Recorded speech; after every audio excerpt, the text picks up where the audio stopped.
Okay, hello and welcome. Today is third Thursday, and I'm here with my BFF Keegan, which means today's conversation is going to be intuitive, expansive, and deeply honest. I love that because when Keegan and I get together, we tend to go on and on, but we're going to try and stay really focused today.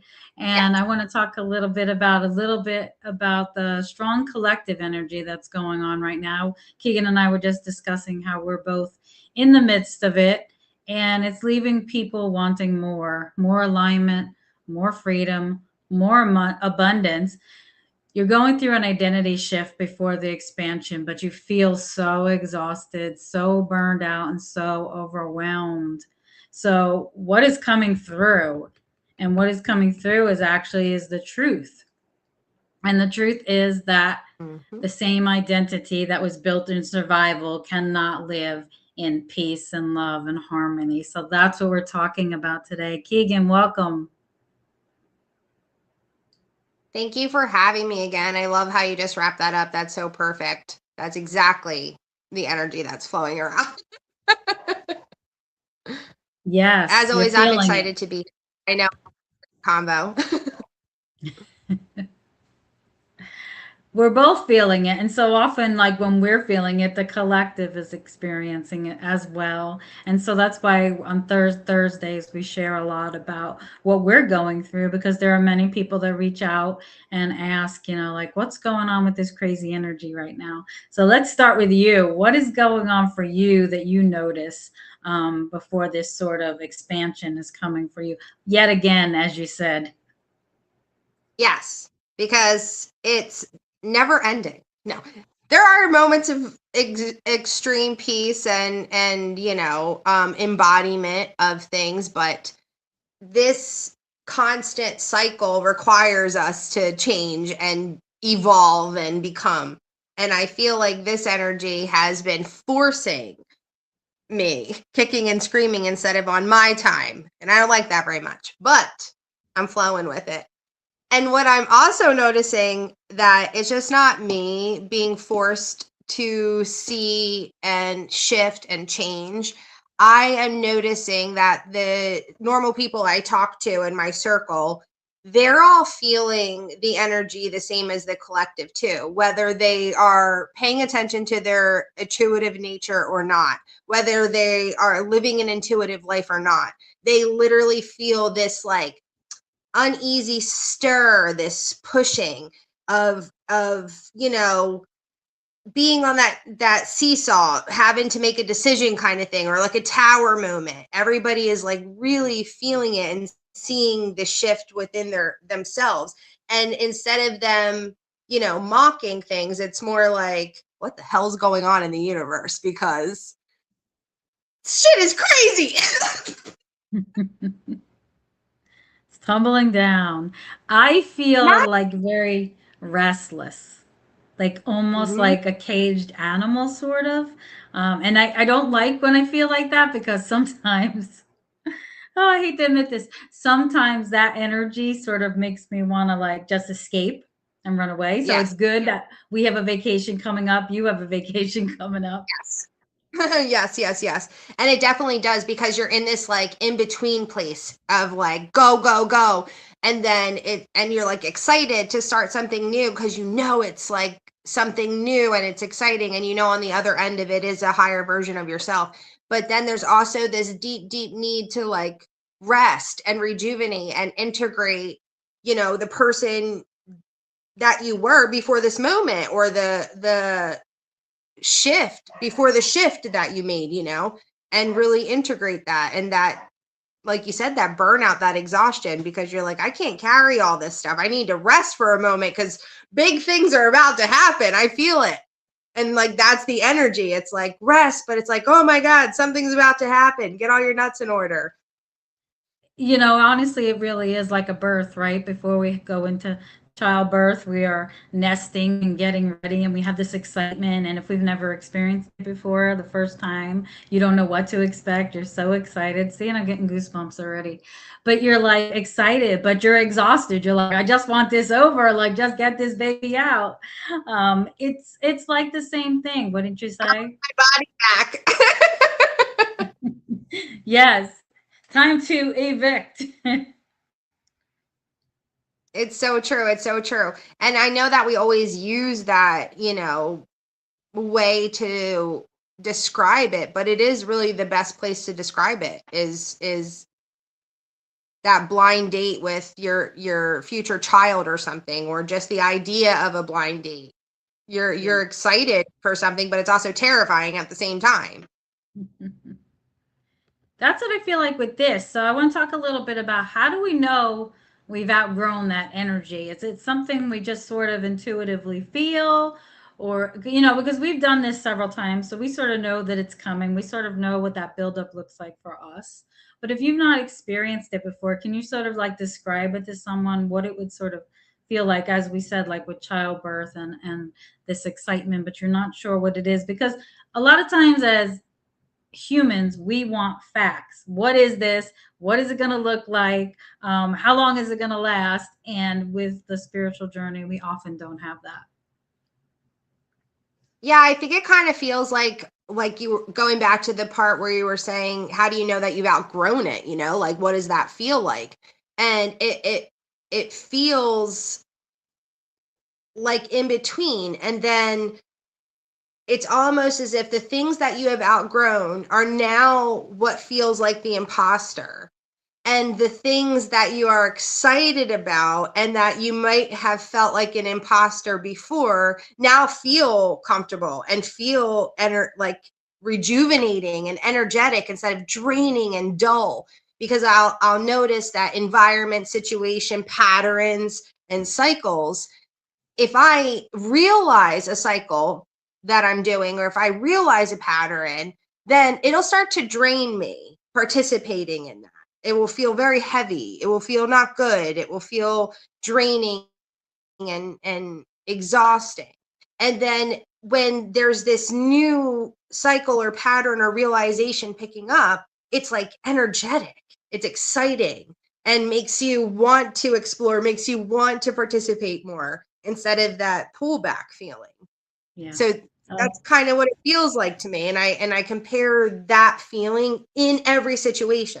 So food, relationships, habits that I'm doing. If it's just not giving me anything, I'm just like, I think this is done. I think our learning here is done. Our time here is done.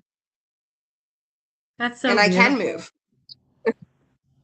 I'm not a tree. I can move. Yeah, Yeah, that's yeah. so beautiful. It's such a beautiful way that you put it. I really love it because it's so true that we're in that space and there's so much of that back and forth, right? And we're like in that middle space. And I talk about this often because the middle space is most often where I get frustrated. It's frustrating. I want to be where I want to be, but I'm not there yet. And I've outgrown the old. So that's not where I want to go back to. I think Mhm. sometimes we get caught. And you mentioned patterns. I want to go back to that. We get caught in those patterns. And it's like, okay, like I see myself doing this. I know it's a pattern. And I also feel like for me and some of my clients, it's ending, right? It's like the final, Yes. able to fully embrace that and let it go. And with that comes sort of some like grieving sometimes of who I was, and that whole personality or identity that I identified with is no longer going to exist. So I'm glad you Yeah. mentioned patterns.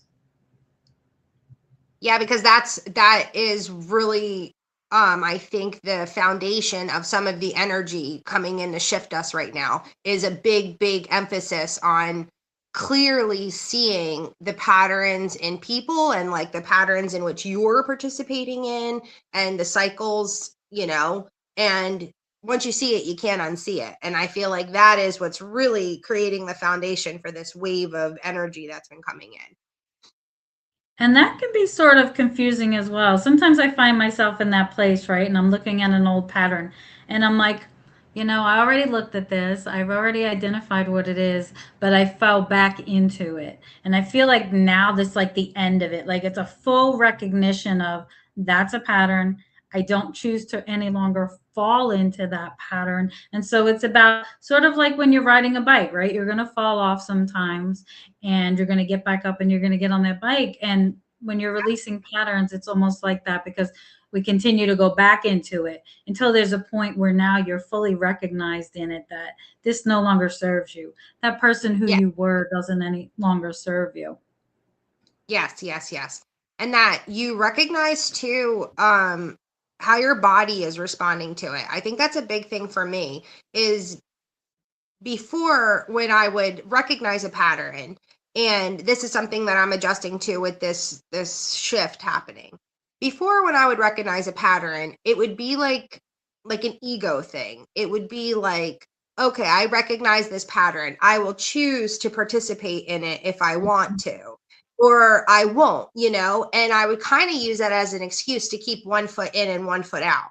And now it's like I'm watching how my body is responding to something. And if it's physically making me like ill, or it's physically making me feel drained, or that dread of something, like I really don't want to do this, but I have to, then it's like really cutting that line right there and being like, okay, this is for sure a pattern that does not serve me. This is for sure a thing. And it is not a choice to participate or not. That is now a choice to hurt myself because Yeah. I'm feeling that heaviness in my body. And we've already made a promise and we've already made a shift to not self-sabotage and not hurt ourselves on purpose. So Yeah. this is where we have to follow through. We don't owe a follow through of, let's just say, gossiping. We don't owe it to ourselves to sit there in company and gossip because we don't want to lose the company. We owe it to ourselves to say, this doesn't feel good and I'm going to remove myself from the situation or change the dynamic of the situation or the conversation instead of just being quiet. And Yes. it's something, small things like that, but it trickles into huge shifts in other places. Yeah, and how is that? Because when you're talking, it almost to me comes up, and it looks like visibility and showing up for ourselves. And so when we're becoming, because as you progress on this journey and you're going through this expansive shift now, you're going to ask you're going to be asked to be seen, to be heard, to be Yeah. valued.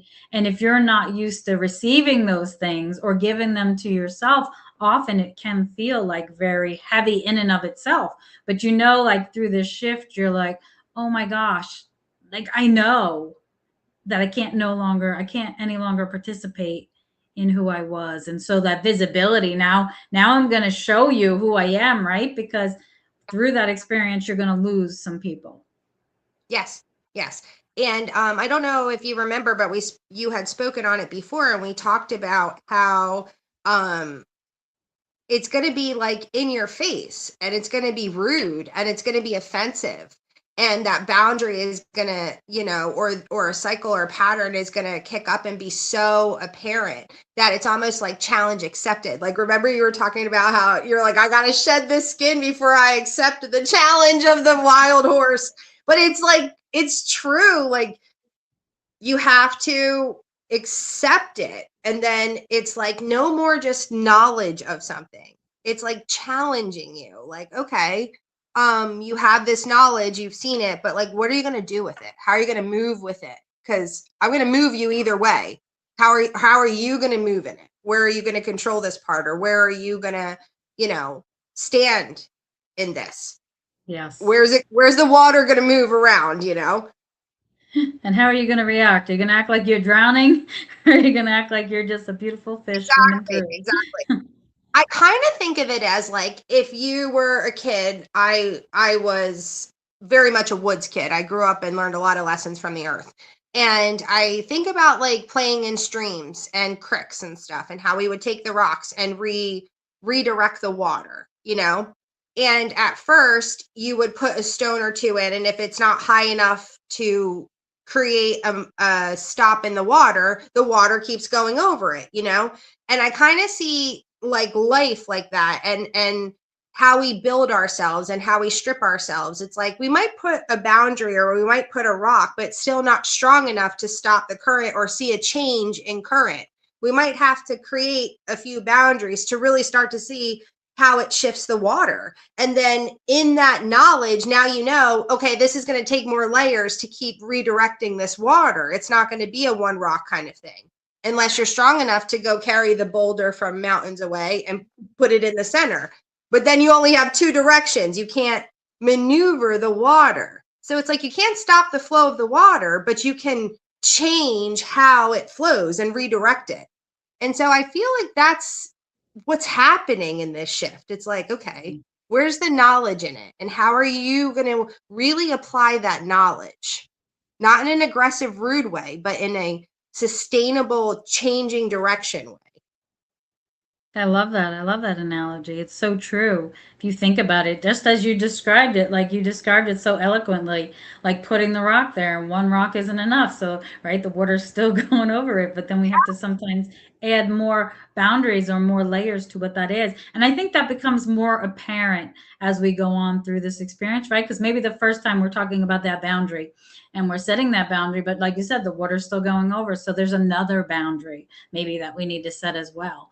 I think sometimes when we're in the midst of it, it's like you said it perfectly. Once you see it, you can't unsee it. And I've said that several times. It's like one of those things. Once you know that people aren't heart centered or they don't have your best interest at heart or they have their own ulterior motives, that sort of shuts me down right away now. Whereas before I'd be like, oh, but I really want to be friends or I really want to hang out and our kids are friends. So we just have to do it, you know? And I think before that overwhelm that we talked about, that's where that comes into play. And where are we sacrificing ourselves for this Yes. picture that we believe exists that doesn't really exist? Because once we pull you out of the matrix, you can't go back in. No, you can't. And you can't tiptoe around it. And you can't say, oh, I'm going to choose what I'm going to participate in. Because Yeah. this is this shift is a little bit harder with responsibility, because it's like when I made the decisions, I knew. So when you take responsibility, it's harder when you knew, you know what I mean? And I feel Yeah, like it takes that me back to is like this I energy. yeah, it takes me back to like I know that I have my ego versus my spirit, right? And we're always going to have that. So I'm looking at, do I go down this the ego way, which I know is going to be a bunch of bullshit, or do I go the spirit way? Whereas before you used to have that sort of free will choice, but I think now we've gotten to a certain point, and especially the people that have done their work continuously. And the people that have done their work continuously see that there no longer is a choice to live from ego or spirit. You're going to live from spirit. And, you Yeah, know, the ego part of that really feels icky. It feels like, it is. It does. It feels ugly. Go ahead. because Sorry. I I was just want to get mad sometimes, right? I want to throw down. That's who I am. But I've lost a lot of that. So it's like, you know, when people see me now, they're like, oh, who are you? and it's this like humbling nature more and more, because again, you know these things, but like how are you applying them? And the easiest thing I can think of is like a few days ago, I instantly went to judgment on a situation with people and things that were happening. And obviously I know that that's wrong, but it was like this different come around. It was like, why are you judging anything? Because even if someone followed exactly what you told them to, it would not affect their life the same exact way that it has affected yours. So like, really, Yeah. it was this more simplistic but deeper way to just evaluate it. It's like there is no judgment. It's literally we're all on this ocean and we all have different lifeboats. So it just looks different. So even if you apply my scrubbing technique to your boat, you might be on a yacht. It's going to take you 27 days. It takes me 2 hours. It's different. Right. Like the same thing can be applied and it's still going to be different. So the judgment just can't be there. You know, and move along. Do not apply any emotional energy there at all. It's more of this building instead of this destruction and breakdown. It's just a more interest in building. And like you said, from that heart centered space, like, okay, it's not working, but like, where can we build and not Yeah. have the answer, but just build a foundation that can be equitable for everything? Yeah. I believe so. I think, you know, I say that often. It's because it's like people want a formula, like, what did you do? Mm-hmm. And this is what I did, and that's what I want to do, but this isn't working for me. Why isn't it working for me? And it goes into so many different things, where you are in your journey, your belief system, your nervous system, your mindset. There's so many different variables that go into one formula. Reminds me of math back in the day, but you're taking this one problem, and there's only one way to figure it out, and often there's many different ways, and that's the way we are as humans. There's many different ways to figure it out. I want to talk about the nervous system, because I think when Mm. a lot of people are waking up now, manifestation isn't the only mindset, right? We have this nervous system capacity. And if our nervous system has not felt safe before, feeling safe feels very unsafe. And it's Yes. not been exposed to that sort of safeness. And I think that also is a practice in and of itself. It's like, how do I get my nervous system to be safe in these situations? So I want to ask you, like, I know I've done this before. And why do some people self sabotage right before expansion? It's like, all these big opportunities are coming and I'm meeting all these great people, but nope, I'm shutting it down. And I feel like a lot of it has to do with the nervous system.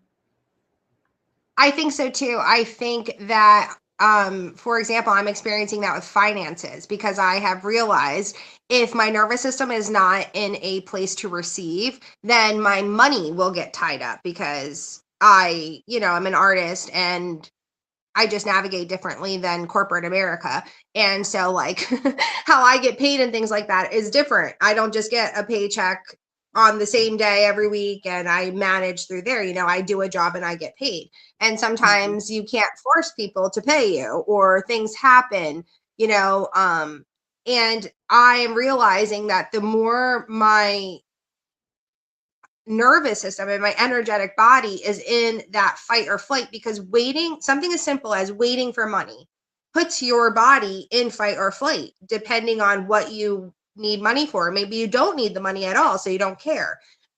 But like, everything in our life puts our body into nervous system. And then I realize, okay, I can't receive my finances. Now I can't receive clear communication because communication is getting messed up with emails, or communication's getting messed up with my friend or my husband or something, and we're missing the dots. And you realize that the settling of your nervous system is also creating what is happening in your environment, because that's what you're putting out to get and receive. And I am feeling in these energies way more overwhelmed in my nervous system, that my old habits of just changing mindset or deflecting or shifting what I'm doing is not working. It needs to be a deliberate um act of calming the nervous system. It needs to be, or it's Yeah, just like a snowball effect happening. I don't know if you've been experiencing that or not, but that is what it has to be deliberate. It has to be a shaking motion, or screaming, or dancing it out or writing it out. It has to be deliberate for that safety, basically, because your yeah, body wants to feel that so that it has a problem to solve, or it has an issue to be in fight or flight about, even though it's not an issue. absolutely. Yeah. And I think everybody's different, right? I feel like there's like three top pillars, which would be sex, money, and food. Hmm. And Yep. those three top pillars, one of us are usually working on something that has been like an issue all along. For me, Yes. it's relationships, and where have I sold myself short, and where did I mean, back in the day, even before Tim and I met, I worked on self sabotage, because I knew I was self sabotaging. I obviously didn't feel safe at that time. And it's taken, 12 years now that we've been together since, to sort of work through all of that. And now I'm coming to a point where that's ending. And it's like, okay, but are you sure? My nervous system feels safe, but are you really sure? So, yeah, I think, often we get in a place and we're like, especially I think when it comes to business, and I'm glad you brought that up, because we live in such a hustle Yes. culture that, especially women. And we're craving now this softer way, and this is how this all plays in together, right? So we're looking at those three top pillars: food, sex, money, and we're like, okay, but where's the feminine aspect in that? Like I said, I miss sometimes who I was, even though it was really difficult to be her, but that was part of me. And I think when we're releasing that overwhelm and that feeling of like we're almost losing that piece of us, right? She no longer, she died too. And so we're expanding now, and it's like a computer. Our systems are so overwhelmed at all of this information that is being, like, I'm telling you, like dreams, prophetic, clear, Absolutely. metaphoric. Yeah, it's like downloads, bing, bang, boom, they're in there. And you're like, okay, but I need time to adjust. Well, there is no time to adjust. Oh, no, We're deep in it. I've been carrying around a small notebook because the downloads of ideas and inspiration and creativity is crazy that it literally, I will lose it if I'm not immediately writing it down and then going back and referencing. And sometimes I'm going back and referencing and I'm like, where did that, why, what is What is that? that? You know, like, what is that? What is that? So I Yeah, something agree. hit me the other day. It was like the midday, and I'm like, oh my God. Like, did I even write Genius. that down? Because yeah, I'm like, oh my God, like what was that? And I had to like seriously, and because I'm in midlife, I'm like, I have a brain fog. So anyway, so I'm sitting there and I'm like really focusing on like what it was. Okay, okay. And I wrote it down. I'm like, okay, what does this really mean? You know, but it was like if you don't catch it right there, then it's gone. So it's like, did it really happen? Yes, exactly. 100% like that. You know that And analogy that if a tree I falls in think the that forest, did it really fall? yes. Does it really make a noise? Go Okay. You fallen ahead. tree. I was gonna say too with the self-sabotage thing, we when you work on the self-sabotage, you also get to a place where you don't have a baseline for safety because you're creating it. And we have to take that in accountability too, because when you're like healing that part of yourself and you're doing the work there for self-sabotaging and understanding the cycle, you also have to realize that the body is going to create deeper like feeling around it to pull you back in to that self-doubt, self-sabotage, because it is unsure or unknowing of what safe looks like and what you look like in safety. And so it's really, important, I think, to have a kind of vision, not a end all be all, but a kind of vision. If not, I feel like the trap happens with this energy and you can get sucked back into it very easily. Yeah, great point. I think, I don't think our nervous system gets enough credit for what it does. We all know, our ego, our nervous system was meant to protect us, obviously, through really traumatic situations, and we need it. But where we're going, we have to live in a more soft identity. Yep. So, all of those things, and I feel like that too, like we're releasing who we needed to be to survive, right? So, and as we're moving through, and like I said, it's probably, in and out, it's been worked on and overworked and done over. And it's at the point now we both discussed where there's no longer making that choice. To live You in have to. the we have to live in the space of being safe. And if you've not experienced that, or you've experienced it maybe, but you've never really, you still have those old beliefs and patterns up there. Like I think of my parents who, grew up in the city in New York in the 50s, and you didn't trust anybody, and you locked your doors, and there was all things like, yeah. So, you have those old beliefs and thoughts and those programs, and I think it can be really difficult to sort of discern, well, you said to trust yourself. Does that mean I leave my doors wide open? No, it doesn't mean that. I know, and it's really ironic that this energy is calling us home to a soft femininity, calling us home to act from a heart space, and calling us to use the wisdom of what heartache is, because being able to move from a heart space is not, to me, the understanding that I'm never going to get hurt again or nothing bad's going to happen.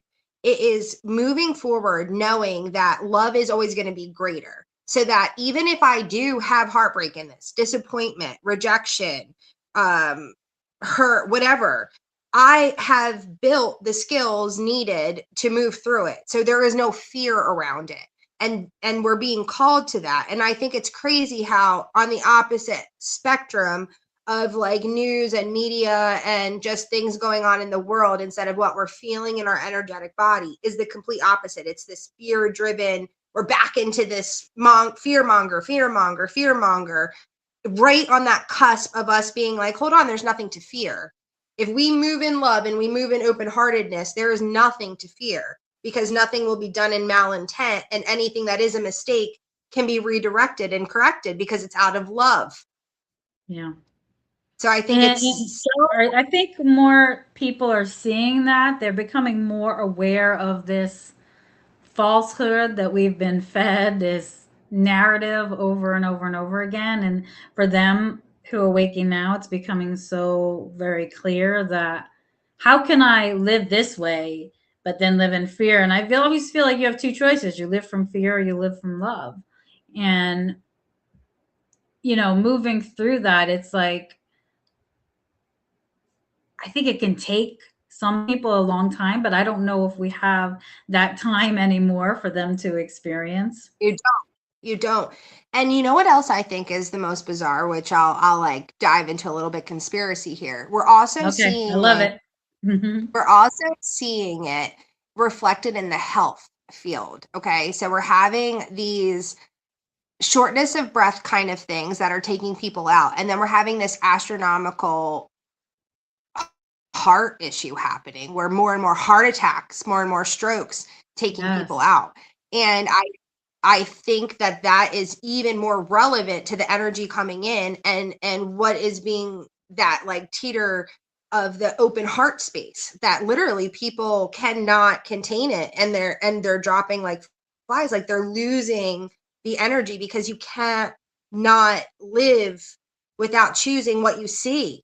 And I feel Yeah. like this is that energetics, like, so the conspiracy is basically that we're seeing these deaths and we're seeing these health issues come out because it's a population that is seeing but not choosing to act on what they see. And they literally can't contain both energies in the body anymore. It's being forced. And literally, you either use the heart space or closed by Yeah. I'm sad. glad you mentioned that. A heart attack, but I'm seeing this on like a energetic thing. Yes. Because it is energetic, right? I mean, every illness or disease, I believe, comes from some sort of emotional blockage Yeah. that we have within our body. And the heart, think about how pivotal. We have one heart, right? We got two lungs, two kidneys, two eyes. We have one heart. That heart, my gosh, I remember when my heart was closed and how horrible it felt. And having Mm-hmm. an open heart, um, it's just one of the most beautiful things I think you can give yourself. And I know through the journey that I've had, it's not been an easy process. And I want to talk about our men for a minute, because I think our men, how are they experiencing this shift, especially if they've had blockages in the heart? Often we talk from the female perspective, but if there's any men out there that want to share their experience, how they're experiencing the heart shift in this shift as they move through this identity, what that feels like. What do you think? I think they're like a deer in headlights with this one. I think that they are surrendering to the fact that this spiritual revolution, because that's what this is. It's a revolution of spirit. We've Mhm. had many revolutions in history. We've never had one documented of the spirit, other than what, the Mayans, and they disappeared right off the planet. So, We don't want but that to happen. I think that more and more people are surrendering to the role that this new vision of life and this way of navigating life and relationships and community and tribe and the earth is going to be women led, feminine led. And it doesn't have to mean biological female. It's just the nurturing and life and death aspect of a woman that is leading. You have to acknowledge both at this point, and you have to be okay with destruction, and you have to be accepting of destruction, and that is part of being woman. I think that the men that are feeling the call and that are putting in the work are getting to this point of complete surrender that, okay, I can't hold the vision. That has to be held by a woman, but I have to be willing to put my life down to protect that. I have to be willing to surrender in that this is the vision and I'm going to fight for it and I'm going to fight to protect it and I'm going to fight to maintain it. And I think that that is a very scary place to be in for men because it's like going into battle blind. They're ready for the battle. They're being conditioned for it, but they have to be trusting of the vision. And I think that is where they are right now. And it's like scary. Yeah, trusting the vision, being open-hearted to understanding, on such a deeper level what it all really means, because it is very confusing as we've gone through the divine feminine, divine masculine, and how the feminine has more shifted to the Yes. forefront. And what is a man's role now? And how does he offer himself, as you said, as the protector, as the holder of that vision? And I don't think many men are really aware of the bigger aspect of it all, of what it really means. And And if you've got that closed heart, it's harder. and how in order to become that warrior to protect and hold the vision, it is rooted in open heart and softening, because it's not softening to where you're a pushover. It's softening and understanding that women and children and the woman inside of every man too, that emotional part of him too, that it's important and that it is the only way forward because it's the only way we haven't tried already, and it's the only way that's been suppressed, and it's the only way that's been abused, and that being a strong man is not living in just destruction. It's understanding life and death. It's understanding creation and destruction. And it's understanding there's two heads of the coin, and that their emotional part is needed and their softness is needed. And softness means you don't fight women and hurt women and children, and you don't abuse women and children, because every one of you came from a woman. Every one of you have the potential to have a child. Like, you can't fight your own nature. You have to soften to it and protect it now. Yeah. It's funny. Tim and I just had this discussion a few weeks ago because we were talking, and like in his mind, like leading is such a negative thing. He Mm-hmm. views leading as being aggressive, or it's Okay. my way or the highway, and he has these beliefs around what leading actually means. And I was trying to explain the same thing to him, that leading really doesn't mean that. Leading means protecting, it means providing, it means showing up, it means making tough decisions sometimes, And but creating the safety. and creating, there's so much. So I think our men are totally like us, oh, as equally as overwhelmed as women as we go through this identity shift before this expansion, because expansion's coming. We're not denying it. There's no more talking. Like, I remember years ago, it's coming, it's here, and Is. we're going And through it. and with the men, leading, how you were just saying, they have a negative connotation that leading is controlling or leading is dominating. And Yes. leading is creating the safe place. That is leading. Leading is creating structure, not out of control, but out of love. And you're seeing this shift where before it's like, oh, I'm not going to go. Let's just use this example. a man before would go out to the bar and have drinks, maybe, let's just say after work with people from work, even though you worked all day together, your wife and kids are at home and you're going to go out drinking. Now they're saying things like, I'm going to get home, the wife's been with the kids all day, or she's getting home from work and we're going to cook dinner and do this and blah, blah, blah. And before it would be like, oh, what's wrong with you, man? You pee whipped by your wife, that's very not masculine of you.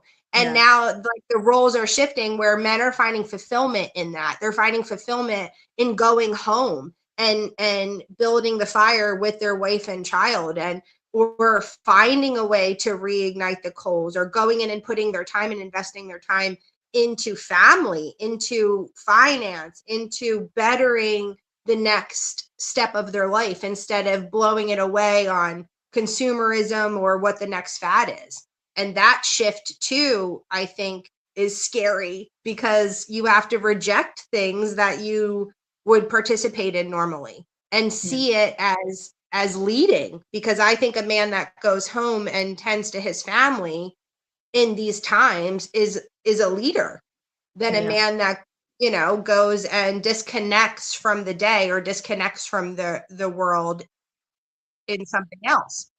Yeah.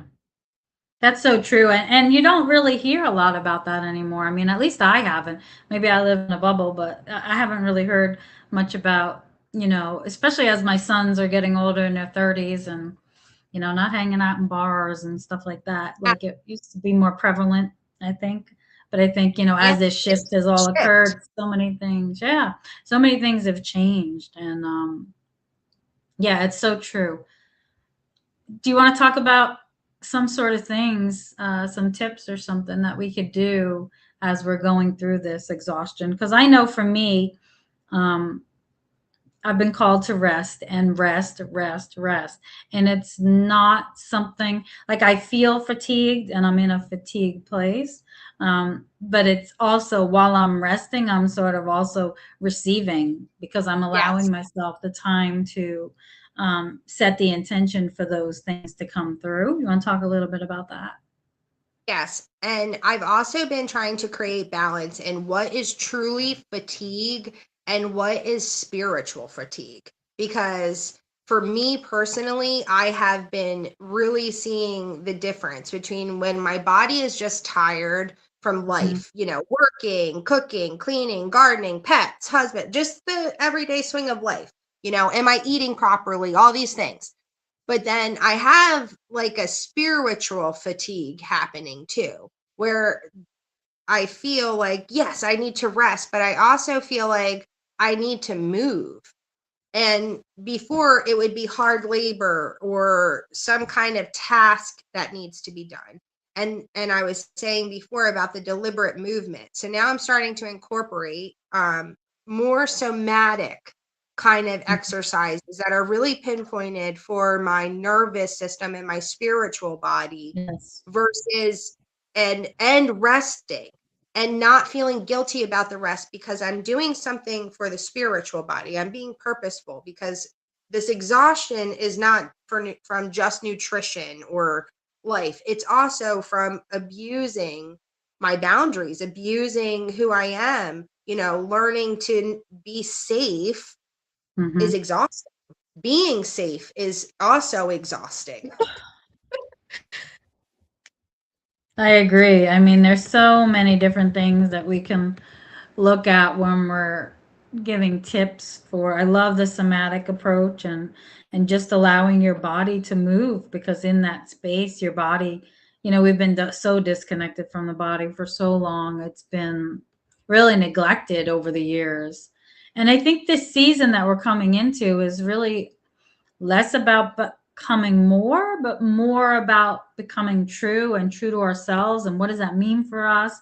And what beliefs do we have ideas about rest? And um, all of these things. Like there's so many, as you said earlier, multi layered. Yeah, and the other thing, a suggestion is when you're feeling these things, and this is just might be for me, but other people have to be experiencing it. Don't match your activities and your food to what you're feeling. So if you're feeling really down and sluggish and low, don't reach for the cheesesteak. Don't reach for the potato chips and stuff to match what you're feeling. In that Yes. moment, say, like, my body is fatigued or my soul is fatigued. It needs nutrients. It needs whole foods. It needs whole things so it can come back up. And we have to stop matching the energy because we can recognize it and start purposefully, making moves to elevate it or making moves to shift it because we are aware. And that has been a new whatever, a new thing I've been doing in my life, where before I would match that energy. Okay, I feel down today. I'm going to purposely sit in front of the TV and binge an episode and eat my potato chips. This is what I'm going to do for rest.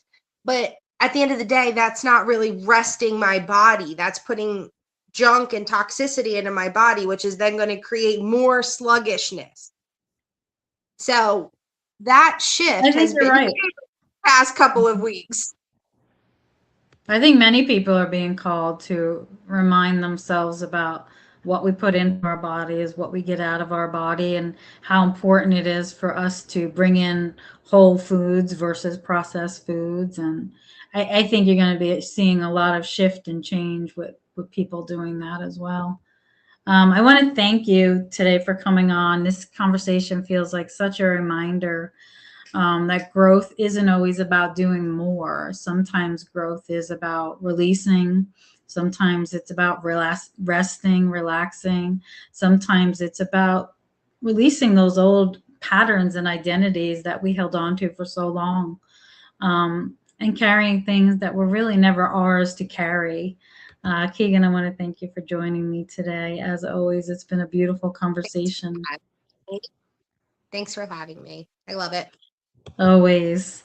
And if this episode resonated with you, or you're navigating growth or identity shifts or nervous system healing, make sure you subscribe to my channel on Sacred Wellness on Spotify, Apple, and YouTube, and share this episode with someone who may be in the midst of it all as we're going through these changes. I want to thank everybody for joining us, and thank you, Keegan, and I will see you next week. Thanks for having me, Terry.